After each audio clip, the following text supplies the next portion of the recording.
There's a moment that every hearing aid user knows, that quiet, creeping silence. The world doesn't go off all at once. It fades. The conversation around the dinner table gets harder to follow. The television sounds like it's coming from another room. And then, usually at the worst possible time in a restaurant, in a meeting, in the middle of a sentence that matters, the hearing aid dies completely. You reach into your pocket for a fresh battery and there's nothing there. So you go to the pharmacy. You find the tiny overpriced blister pack on the shelf. You pay $5, $6, sometimes $8 for a pack of batteries that will last you maybe a week. And then you do it again the following week. And the week after that, for years, for decades. Never questioning it. Never wondering why this one small component, a battery the size of a shirt button, costs so much and dies so fast. Never asking who decided it had to be this way. But here's the question you should have been asking all along. What if it didn't have to be this way? What if there was a $1 fix that could breathe power back into a dead hearing battery and keep it running longer than the manufacturer ever intended? And what if the patent for that fix was buried in 1974 by the very industry that profits every single time you buy a new pack?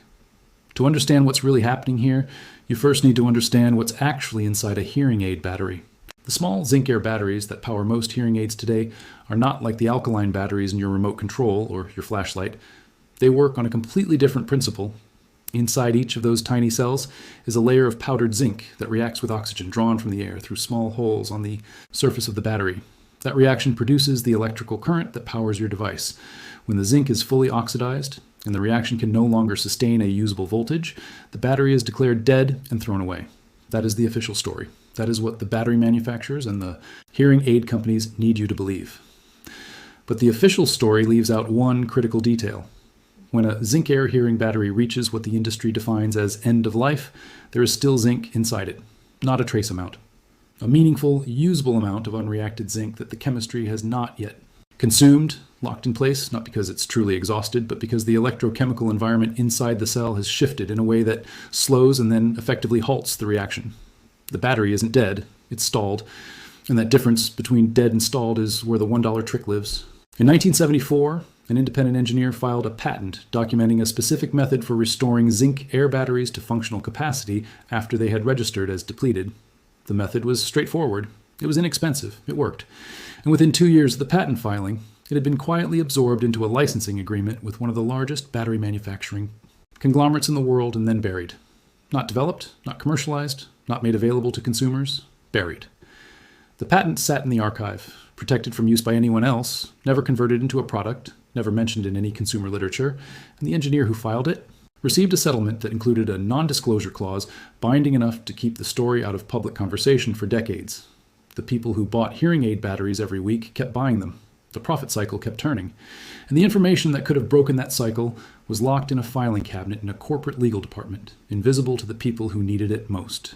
What that patent described, and what independent researchers and hobbyists eventually rediscovered through their own experimentation decades later, was that zinc air batteries respond to a very specific reactivation process involving moisture, regulation, and a slight alkaline reset of the internal chemistry.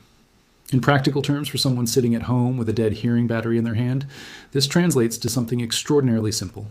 Take the dead battery, place it on a damp surface or expose it briefly to controlled humidity, a breath of warm air across the cell surface, a few seconds held between slightly damp fingertips, or placement inside a small sealed container with a piece of moist cotton. What this does is reintroduce the moisture gradient that the internal zinc air reaction requires to resume. Dry conditions, slow, and eventually freeze the reaction even when reactive zinc remains, restore the correct moisture. Environment and the chemistry wakes back up. The voltage climbs. The battery that your hearing aid rejected as depleted now reads within operating range again. And the cost of doing this is nothing. The $1 investment is in a small airtight container and a cotton pad, both of which you use indefinitely, both of which you probably already have at home right now. The people who discovered this, not through any corporate lab or academic institution, but through personal necessity and careful experimentation, describe the moment it works as almost disorienting. A battery that went dead in the morning is back in the E, hearing aid by afternoon, delivering hours of additional use that the manufacturer's expiration curve said was impossible. The first time it happens, you assume it's a coincidence. The second time, you assume the battery wasn't as dead as you thought. But when it keeps working every single time with every brand of zinc air cell you tested on, the coincidence argument collapses and you're left with the only explanation that fits the evidence. There was still chemistry left in that battery. It just needed the right conditions to continue. Now here's where the story gets more uncomfortable for the industry, because the moisture reactivation method is only one piece of what was documented in that 1974 patent and in the independent research that followed it. The second piece involves the relationship between storage temperature, battery self-discharge, and the dramatically shortened lifespan that most hearing aid users experience without ever being told why.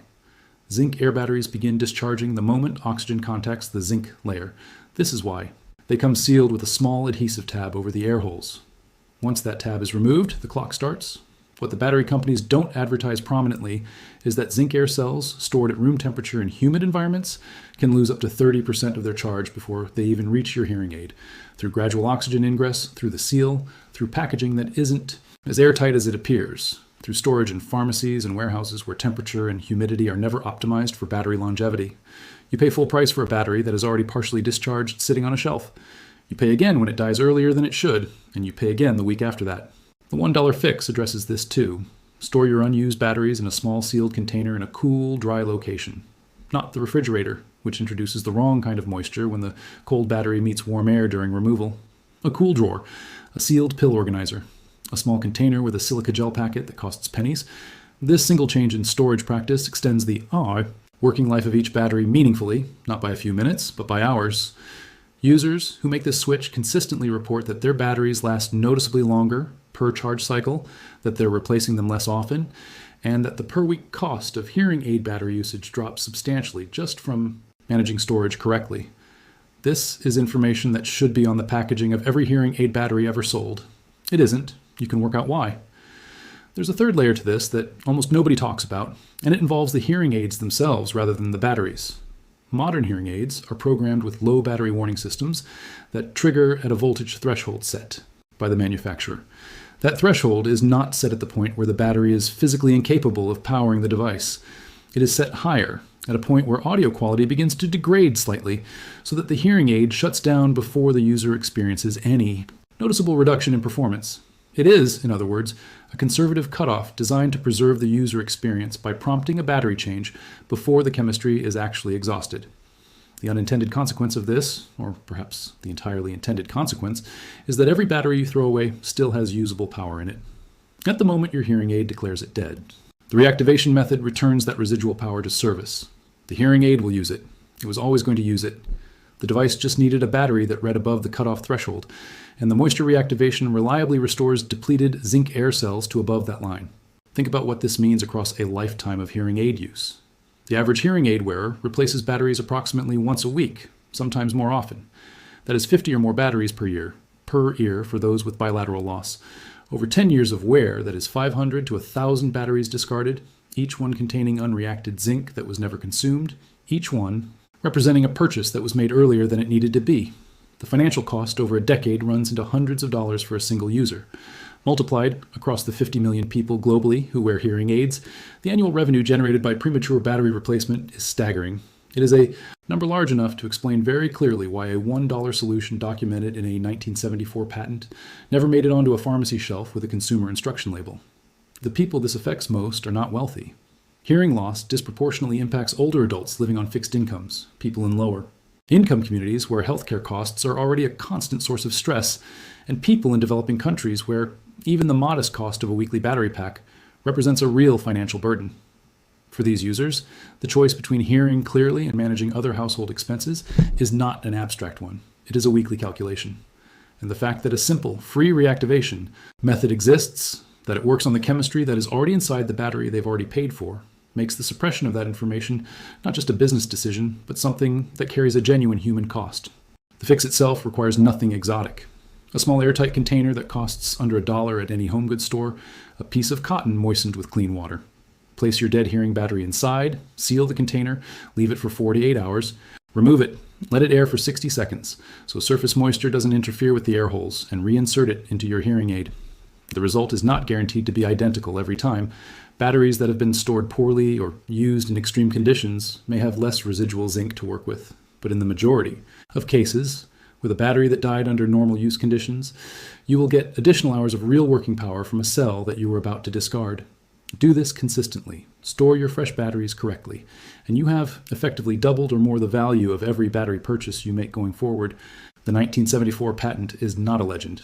It is a real document. The chemistry it describes is not pseudoscience.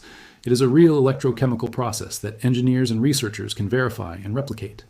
The fact that it never became a product is not an accident. It is a decision made by people who understood exactly what it would cost them if it did. But decisions made to protect a profit cycle do not change what is physically true. And what is physically true is that a dead hearing battery is not always a dead battery. Sometimes it is just a stalled one. And sometimes all it needs is a $1 container and a damp cotton pad to run again. The hearing aid companies know this. The battery manufacturers know this. And now, so do you. There's one more thing worth saying, and it's directed specifically at the people who have been wearing hearing aids for years and have never questioned the battery replacement cycle because no one ever gave them a reason to. The hearing aid industry is a $12 billion global market. The battery component of that market, small as it sounds per unit, is enormously profitable precisely because of its repeat purchase nature. A hearing aid is a one-time or infrequent purchase. The batteries that power it are a subscription you never signed up for, renewed every single week, for as long as you can hear. Every efficiency that gets squeezed out of that battery's working life, every hour of additional use you recover through correct storage and reactivation is a direct reduction in the revenue that cycle generates. This is not a conspiracy theory, it is simple business arithmetic. And when you see it that way, the suppression of a patent that added hours to the usable life of a zinc air battery stops being surprising and starts being entirely predictable. Industries protect their revenue streams. They always have. The only defense against it is knowing what they know. And in this case, what they know fits inside a $1 container with a piece of damp cotton and a lid that closes tight. That's all it ever was. That's all it ever needed to be.